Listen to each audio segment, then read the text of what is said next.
Meus amados irmãos, que a graça e a paz de nosso Deus e também do seu Filho amado Jesus Cristo seja com todos vocês. Bem-vindo ao nosso canal de estudos da Palavra de Deus. Hoje nós comentaremos sobre a lição da classe dos jovens que está relacionado com o livro do profeta Abacuque, que tem o tema A Fé como Forma de Vida. Então nós estaremos comentando a respeito desse livro. Se você quiser nos acompanhar por esse canal, você pode se inscrever, que todas as vezes que nós comentarmos alguma postagem aqui, você será notificado pelo YouTube em relação às nossas postagens. Então hoje nós estudaremos sobre o profeta Abacuque e a sua mensagem. Embora o seu livro ele apresenta mais de 70% daquilo que está registrado são um diálogo entre o profeta e Deus a respeito do contexto social em que ele está vivendo. Abacuque, nós não temos muitas informações a respeito dele. O seu nome é derivado de um nome assírio, de uma planta, que significa abraço. Alguns vão dizer que abraço está relacionado à sua afinidade, à sua comunhão com Deus, que ele resolveu abraçar ao Senhor. E quem anda abraçado com Deus tem consolo, tem proteção, tem um amigo para todas as horas, porque Deus é fiel em todas as coisas. O homem pode ser infiel, mas Deus sempre será fiel. No livro de Abacuque, ele começa a trazer uma sentença que viria sobre a sua nação e sobre os caldeus, que seria instrumento de Deus para a correção do seu povo. Nós não encontramos um relato de que período da qual ele vive, mas dentro do contexto da sua própria mensagem profética, no capítulo 1, no versículo 6, nós vamos entender que entre o ano 612 ao ano 586, então, ele vive nesse período,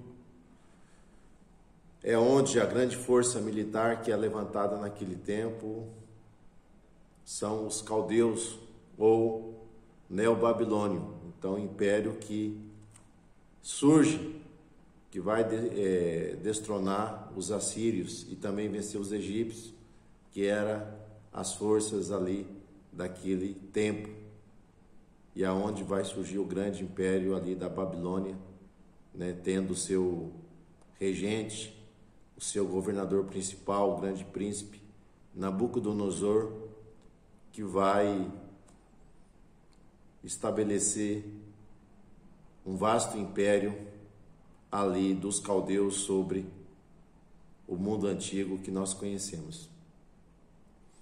Então, o texto, ele surge diante de alguns questionamentos que o profeta ele tem diante do cenário em que ele está vivendo.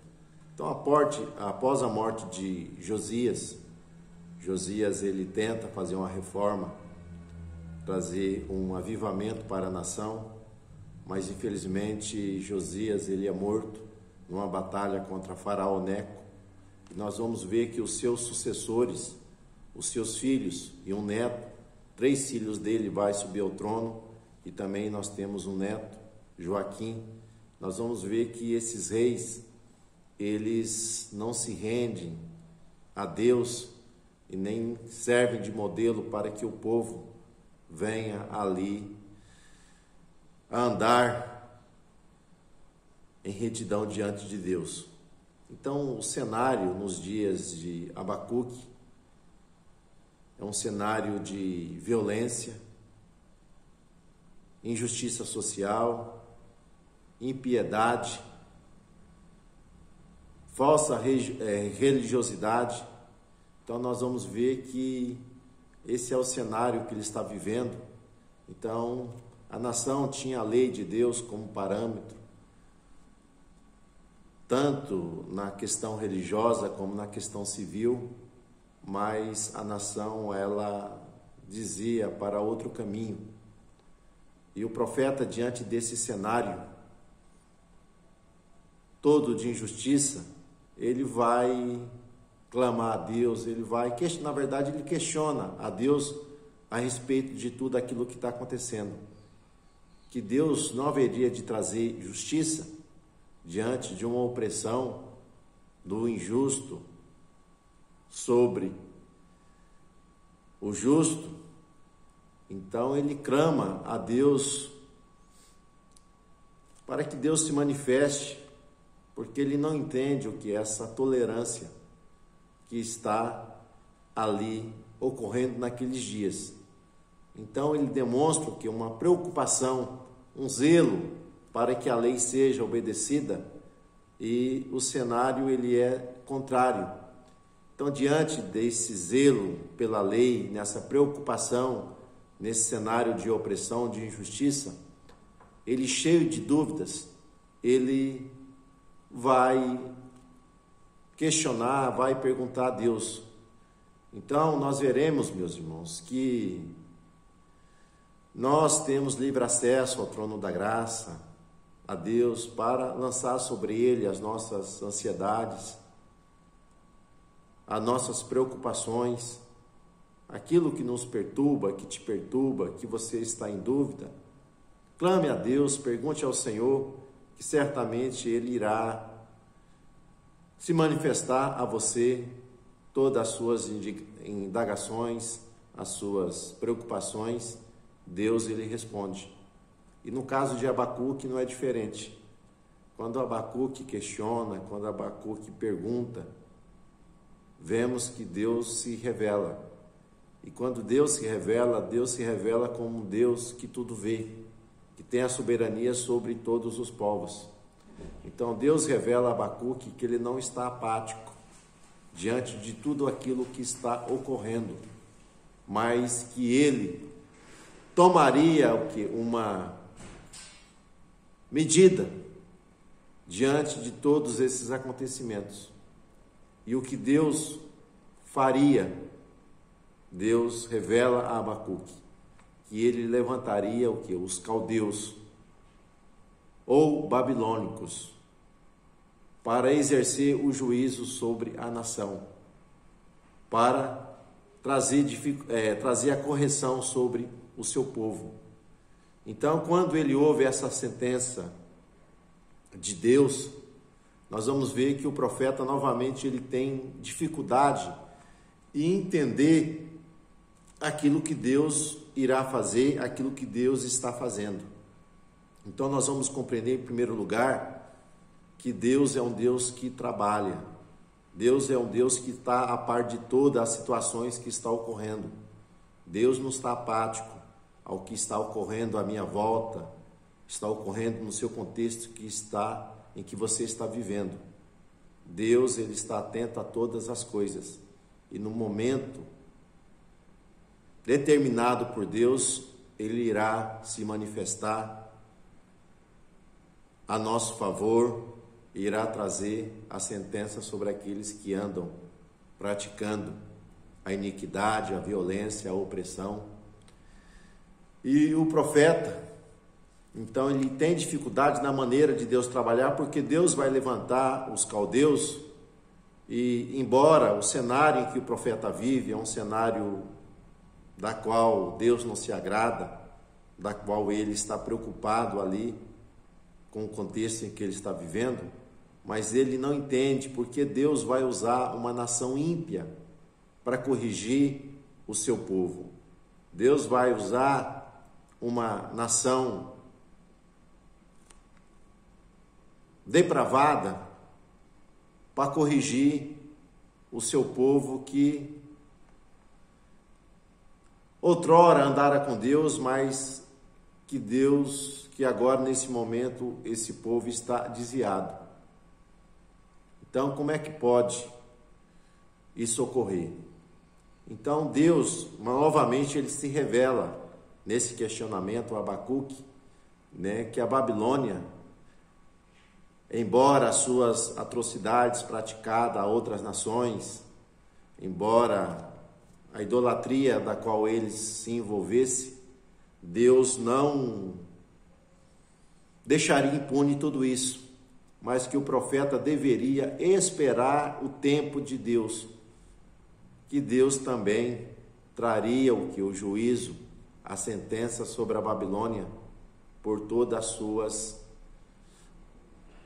impiedades que havia realizado. Então, aquilo que o homem semeia, ele colhe. Então, o povo hebreu semeou ali a iniquidade e eles seriam ali castigados, levados cativo pelos babilônios. Embora a Babilônia fosse uma vara de repreensão, de juízo da parte de Deus, eles também não ficariam impunes por tudo aquilo que eles estavam fazendo. E o profeta, diante disso tudo, o profeta ele questiona, os eventos, mas ele se cala diante daquilo que Deus há de fazer, porque ele entende que Deus está no controle. E Deus faz aquilo que lhe apraz da maneira com que ele quer. Então, diante disso, o profeta no capítulo 2, ele vai dizer: eis que eu me coloco numa torre, estou pronto para ouvir e para anunciar aquilo que Deus quer falar. E Deus revela a ele que tudo isso haveria de acontecer. E o profeta, ele, diante dessa visão, ele vai trazer um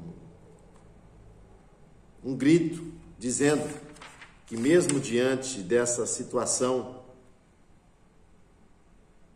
opressora em que ele estaria vivendo, a única forma de manter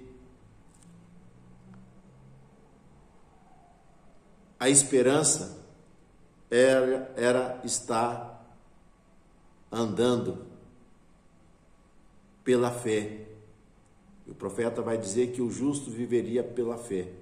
Então, diante desse cenário turbulento, a fé seria a única maneira de alcançar vitória diante de todas essas dificuldades. E lá na frente, Paulo, escrevendo aos Romanos, Paulo vai dizer a mesma coisa, que o justo viverá pela fé, na dependência de Deus, na obediência de Deus, porque Deus está no controle diante de todas as coisas. Então, o que o Abacuque, ele está dizendo é isso, mesmo diante de um cenário de incerteza, a certeza é que Deus está no controle e todas as coisas irá cooperar para o nosso bem, ainda que o quadro seja contrário. Deus, ele está no controle e ele haverá de reger a nossa história, a nossa vida. Então, no capítulo 3, diante dessa visão, nós vamos ver que o profeta vai dizer: ouvi a tua palavra e temi.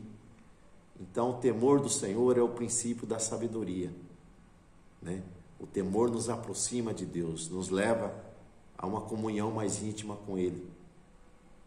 E quando ele fala que ouvi a sua palavra e temi, ele pede por avivamento. Aviva, Senhor, a tua obra no meio dos anos e a faz notória. Então é Deus que dá vida, meus irmãos, é Deus que nos sustenta.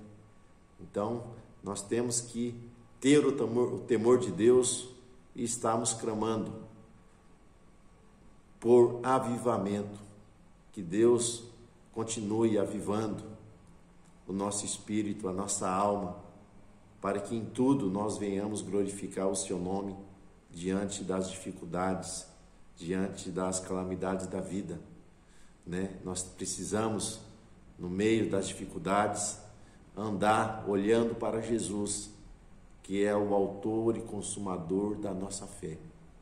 Então, mesmo diante de circunstâncias difíceis, que o povo passaria, o profeta está dizendo, né? Continue crendo em Deus, continue tendo esperança, porque a nossa salvação está nele, a nossa salvação vem dele. Então, quero dizer para você que o Senhor é o nosso socorro, é o nosso refúgio, bem presente na angústia. Então, não teme diante das adversidades da vida, porque Deus tem a cada um de nós um futuro glorioso. Deus tem, meus irmãos, trabalhado em nosso favor, que nós possamos descansar nele. Como Abacuque, ele descansa no Senhor diante das suas queixas, diante das suas indagações, das suas perguntas. Deus se revela, Deus responde. E ele mostra essa esperança, essa certeza de que Deus está no controle de todas as coisas e que ele se levantará em nosso favor para nos fazer vencedor diante de todas as dificuldades. Então, que Deus te abençoe, Deus te guarde e você possa ter uma semana abençoada em nome de Jesus.